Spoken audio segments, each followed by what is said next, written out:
Understanding New York City's skyscraper styles. Hi, I'm Michael Weister. I've worked as an architect in New York City for more than 3 decades, and today we're exploring the architectural styles that shape one of the most famous skylines in the world. The Empire State Building, the ultimate setback tower. When people think of New York skyscrapers, the Empire State Building usually comes to mind first. What makes it unforgettable isn't just its height, it's the way the building rises. At the very top, you see a layered crown, a stone base, a stepped pyramid, a slender spire, and finally the antenna. Originally, that spire was meant to dock airships, an ambitious idea that never really worked in practice. Still, the design gives the building a sense of motion, almost as if it's lifting off the ground. One of the building's strongest features is its vertical emphasis. At 102 stories, it's incredibly tall, but the architects made it feel even taller by carving deep vertical recesses into the facade. These channels visually divide the tower into sections, pulling your eye upward. This form comes from early New York zoning laws, which required tall buildings to step back as they rose so sunlight could reach the street. These designs became known as wedding cake towers.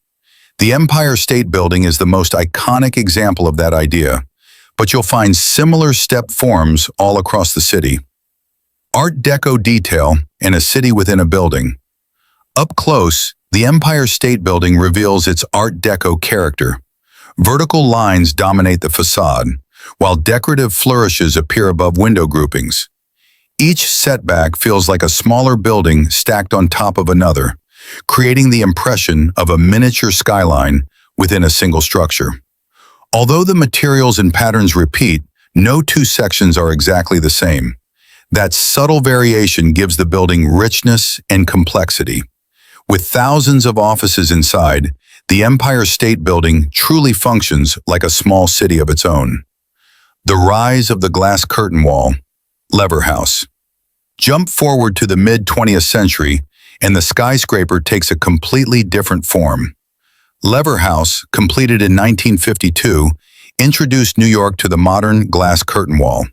Unlike masonry buildings with punched windows, this structure is wrapped entirely in glass. The exterior hangs like a skin from the frame, creating a smooth, reflective surface. Even the horizontal bands between floors are glass, making the building read as a single, unified volume. Designed by Gordon Bunshaft of SOM, Lever House was built for a corporation, not speculative offices. The tower is rotated perpendicular to Park Avenue and lifted above the ground on columns, preserving the street edge while opening up public space below. This design became a symbol of corporate America and influenced office towers across the country. Seagram Building, the power of the plaza. Just a few years later, another revolution appeared with the Seagram Building by Mies van der Rohe.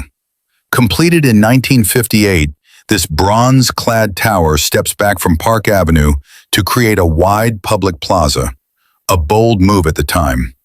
Vertical metal elements on the facade express the building's structure, even though they're ornamental rather than structural. Mies used them to emphasize rhythm, order, and verticality. This approach was so successful that it inspired new zoning laws. Developers were rewarded for setting buildings back and creating public plazas, reshaping New York's urban fabric for decades to come. High-tech expression, the New York Times Building. By the early 2000s, skyscrapers began to express technology and sustainability. The New York Times Building, completed in 2007 and designed by Renzo Piano, is wrapped in thin ceramic rods that filter sunlight and reduce heat. The structure is partially exposed, revealing diagonal bracing and steel framing behind the veil. Corners are opened up for expansive views, while the crown is handled subtly, using the same screen to conceal mechanical equipment. The historic newspaper name appears in a classic typeface, creating a striking contrast between tradition and modern design. The building feels transparent, lightweight, and forward-looking. The supertall era, 432 Park Avenue. The newest chapter in New York skyscrapers is the supertall residential tower. 432 Park Avenue stands 85 stories high and is extraordinarily slender. It's made entirely of concrete rather than steel, allowing for flat floor slabs and higher ceilings. Structurally, the building works like two concrete tubes, one on the exterior and one at the core, connected by floor slabs. Mechanical floors appear every dozen stories, breaking the tower into stacked segments. Because of its height and narrow width, the building sways in the wind. A massive tuned mass damper at the top counteracts this movement to keep residents comfortable. These towers line what's now known as Billionaire's Row. While